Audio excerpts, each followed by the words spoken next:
Hello there, LOL Coach KB here. So mainly I want to talk about the next patch about the more so important things. So there will be some buffs here and there on Bel'Veth. Basically her E will have less seconds by 4, which generally speaking is not too useful in combat. It more so gonna affect the healthiness of her clear and overall of course her taking down bigger objectives where you're gonna use multiple rotations of ease. The reason why I say that it doesn't really matters because realistically a fight doesn't really last 20 seconds that you're gonna get another rotation of your E. So just to keep in mind, it just won't really be useful in combat, mainly like when it comes to jungling. Now Hecarim gets an AD growth buff. What this buff will allow him to do so he gets like 0.5 AD per level, which means at level 10 he's gonna have like for example 5 more AD. Maybe this will smoothen out his clear, I suppose, and his W duration is longer by 1 second, which just definitely allows him to be more durable with a bit more damage. Hecarim been useless for quite a while. If he doesn't get overfed, he's quite useless. Not sure if this will fix him. Definitely some more durability and damage is nice to have. So K'Sante is also getting a buff, various bug fixes, various tooltip updates, okay? So Q bonus HP cap went down from 1800 to 1200. This is a buff because when he reaches the maximum amount of cap, you reach the benchmark faster basically, which means that your early game gonna be a bit more potent, right? W maximum channel time will be 1.5 seconds, not 1 second, which means that you'll have more space to sit inside of your W, which is definitely good in specific matchups where it's just nice to hold into the ability itself. Just gives him a little bit more outplay potential. R plus passive bonus damage is also increased from 35% to 45, 60 and 75, which means his scaling damage wise will be a little bit better, while also you get an instant reset on your QE after R, which means that it's easier to actually just like Q or E away, which is nice. It's just like a niche mechanical combo. Now what about the LeBlanc changes? She received a 20 AP ratio buff in total, but before she received a 5% one as well on her E. So she is quite over buffed right now. So yeah, LeBlanc is broken, play her. Now Mastery E cooldown. They reduced this cooldown by 4 seconds. This is generally gonna affect your full clear. Okay. What else does this allow you to do? So Drakes and objectives will be again a bit faster. You can take them down faster. This buff is useful in the sense that, let's say you gank someone, right? You're definitely gonna use your Q, right? You're gonna use your E and Q. Now, just to be clear, your E lasts itself, I think, lasts like 5 seconds, if I'm correct, of course. If I type Master E, fandom, right? I think it's supposed to be 5 seconds, if I'm correct. It could be like a little more, a little less. Would you say last 5 seconds, right? So out of those 5 seconds, right? If we say, let's say like 5 minus 14, it's really easy, it's 9. So for 9 seconds, you actually won't have your E up, right? Okay, but what does that actually mean? After you get the gank off, it will be easier to dive later because your E comes up a little faster, I suppose. While also in a fight, possibly you're gonna get 2 rotations of E's, just possibly. This is more so like a mid-late game buff, of course. Early on, it's just nice sometimes to have it. Morgana jungle changes again, so she does a bit more, but it's not enough. This is dog shit, 4 more damage and 5% is not enough. Here's the thing, like, it's not really her clear the problem with Morgana jungle, it's just there are simply better junglers like Talia, like Karthus. So it's not like he's gonna make her viable, because even if she has a clear and maybe she can take Drakes down with W, she still faces issues. Q is so hard to hit and she can't really gank pre-6 too well because Q is just so hard to hit, and she gets stoned quite hard by so many junglers that are metal. So it's like it's not like, I think it will be nice as a support to deal more damage into monsters when you're leashing and taking dragons, but otherwise I wouldn't really force Morgana jungle too hard, honestly. Just because there are just simply better options. Time can't stop. Passive damage is actually reduced by a teensy bit early on and a little more later on, but the bonus HP scaling will be higher, which generally means that he's if anybody goes hard steel, then if you go hard steel, it will mean that you actually deal more damage and your scaling HP will be higher. So basically just you're gonna scale better, and the cooldown of his W will be refunded by 10 seconds, 10% I mean later on. It's just like, this is a kind of a useless buff, but you're gonna have more chasing power later on and a bit better scaling. But the scaling is weird because the flat damage is also nerfed, so after a certain point, let's say you're gonna deal more damage. That's for sure. Aurelion's, oh no, that's not Sciparus. A second, I guess. So, in here we can see that Varus is getting buffed, so he receives a 4 damage buff for his own hit build, right? Which generally means that he's gonna have a bit more DPS. He also receives a 5% slow, which means it will be easier to hit your Q after your E or your ult. But also you may be able to swing in an extra basic attack just because the slow itself. Now champion nerfs.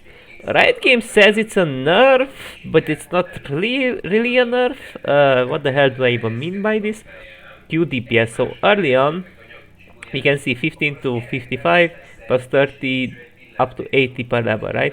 Plus 60% AP ratio. Now it will be 45, but you have 30 more damage early on. Your early game is way stronger. Up to 105, right?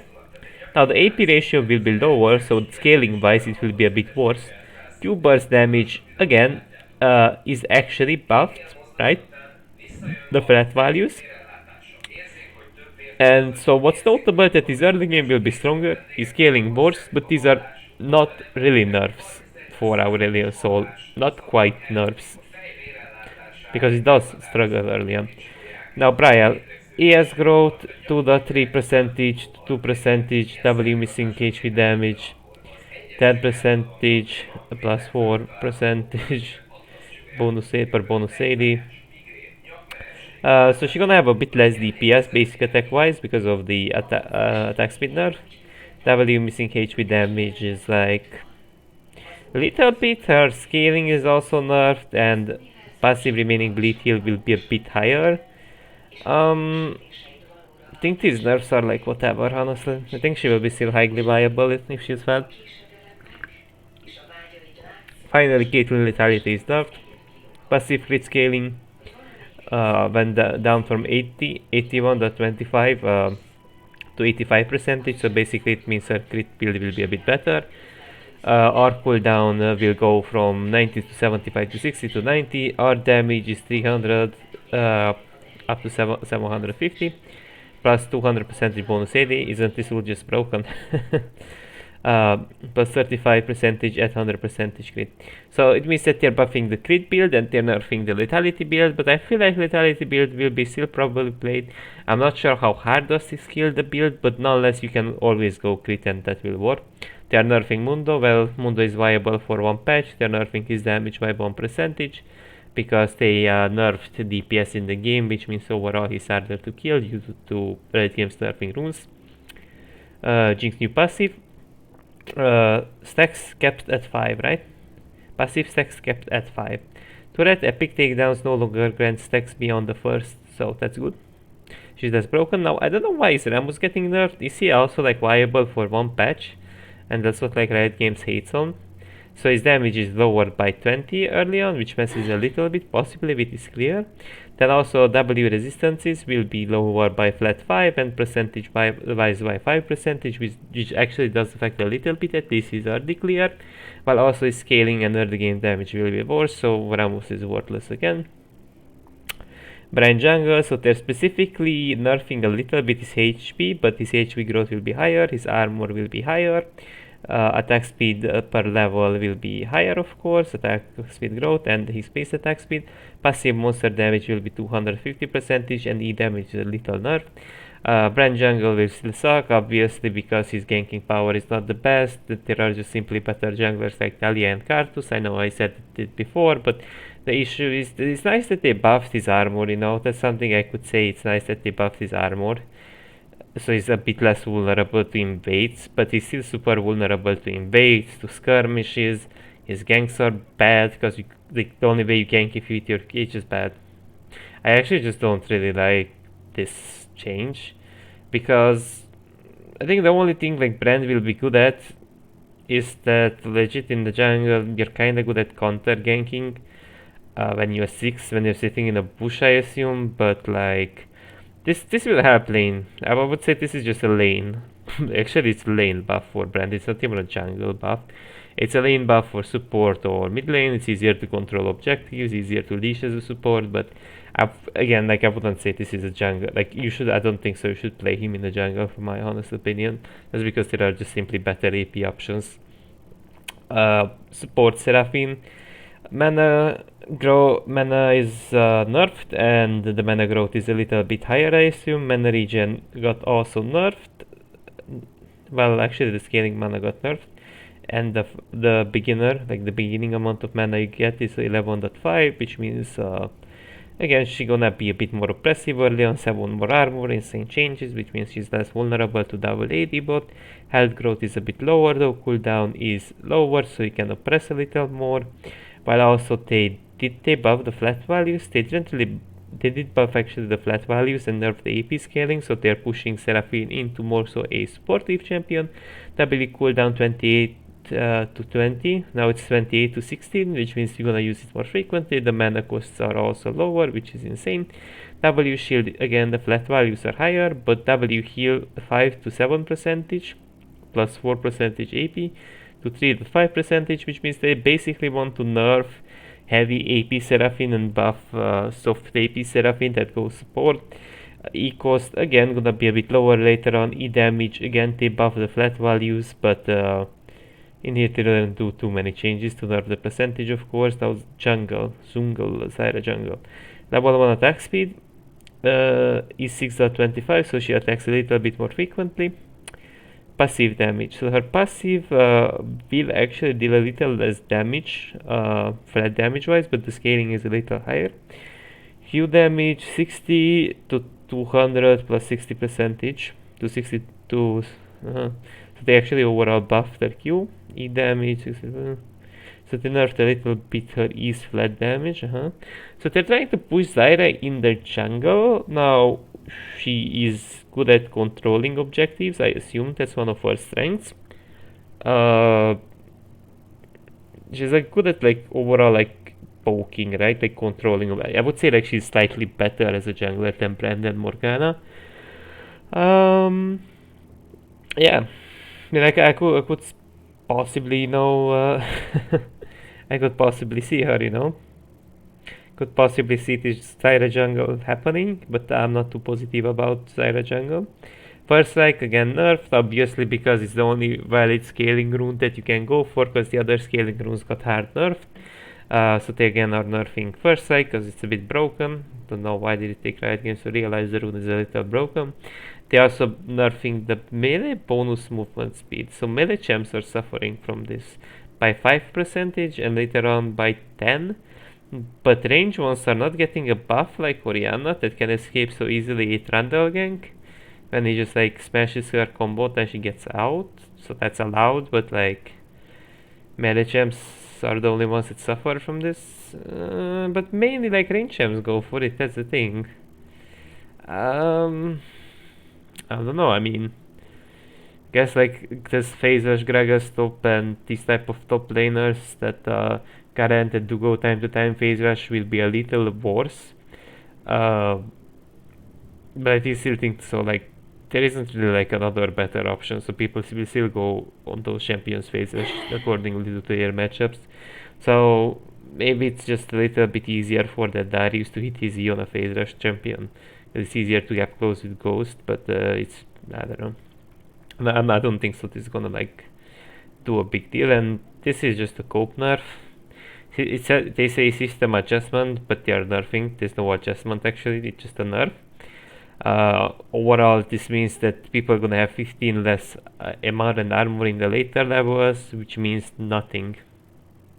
This nerf doesn't actually matter. Now the reason why I say this nerf doesn't matter is like, okay, let's say your MR and armor is nerfed by 15, right? Does that like you play if you're a generic Camille, generic split pushers, you know? Okay, but what does this allow the enemy Scion or the enemy Malphite to do? You're still gonna ignore them and you're still gonna push their tower. So this doesn't allow too much for a single person to do.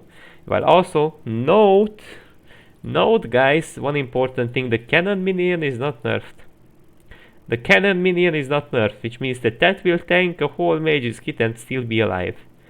So it's kinda like, I mean, it's if people group on you, you're gonna be a bit more vulnerable, right? So it's something. I wouldn't say it's useless, but in 1v1 scenarios at most it doesn't matter. As a thing, because usually people that have Heartbreaker, it feels like they stat check you anyways, and it's not the matter of 15 armor and more. So in 1v1s it's gonna be the same. It sucks a little more when you get collapsed on, but it's like useless of a change, honestly. It's useless of a change at most.